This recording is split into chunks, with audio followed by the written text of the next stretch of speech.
Avoidants don't handle conflict well at all. In a healthy relationship, conflict is actually an opportunity to bring the two partners closer together, to boost emotional intimacy when there is a conflict resolution in a healthy way. An avoidant, on the other hand, will actually create more emotional distance when there is conflict. Conflict with an avoidant will push the two of you further apart rather than bringing you two together. When there's even the slightest disagreement, they will shut down, stonewall, go silent, pull away from the relationship. When you press for answers, when you try to get them to talk, they don't give you much of anything. If they do communicate, it's very, very little, and they just won't go there. And this creates emotional distance. There is no resolution to the conflict.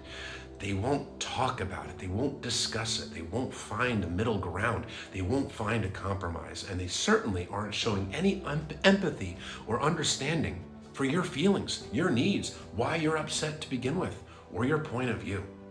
It's ultimately just a complete shutdown that leaves you feeling like your feelings aren't even important to them. Why do they handle conflict so poorly? The answer is childhood. This is a person that was on the receiving end of consistent childhood emotional neglect.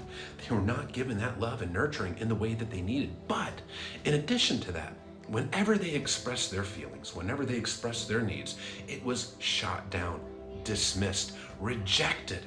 So they learned that their emotions, their needs aren't welcome.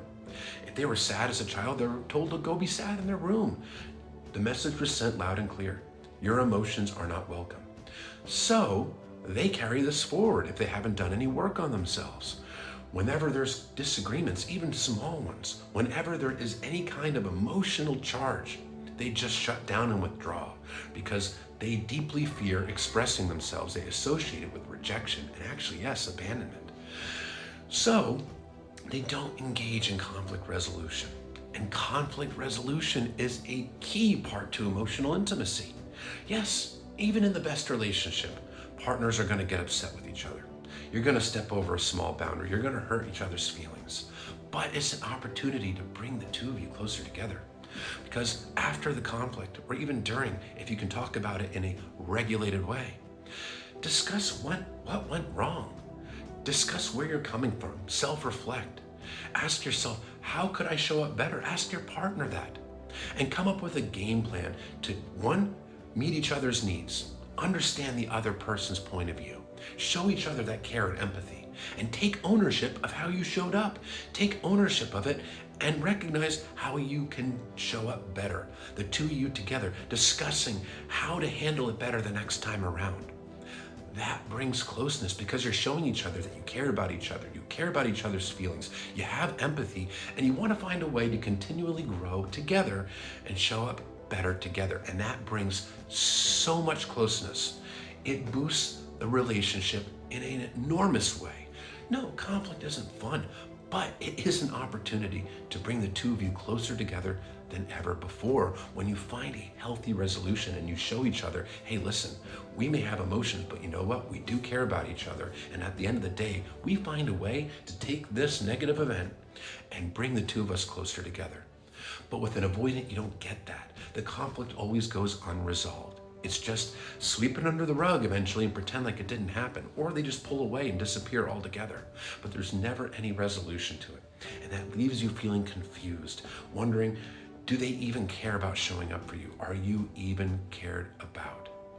So, it's not your fault that they won't talk to you about it. It is their attachment wounds.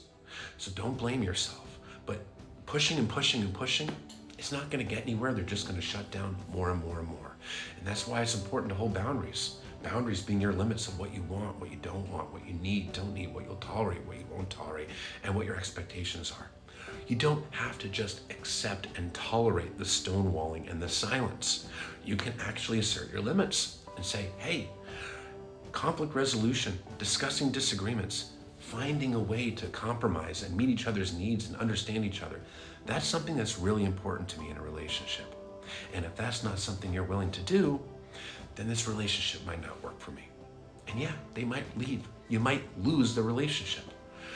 But if you lose a relationship because you expressed your needs, you expressed what actually works for you in a relationship, what your expectations are, what they're really telling you is they were never concerned about showing up for you and they were never going to meet your expectations. And you'd be losing a one-sided relationship. And ultimately, they'd be setting you free to meet a person that actually will show up for you. Don't lose sight of that.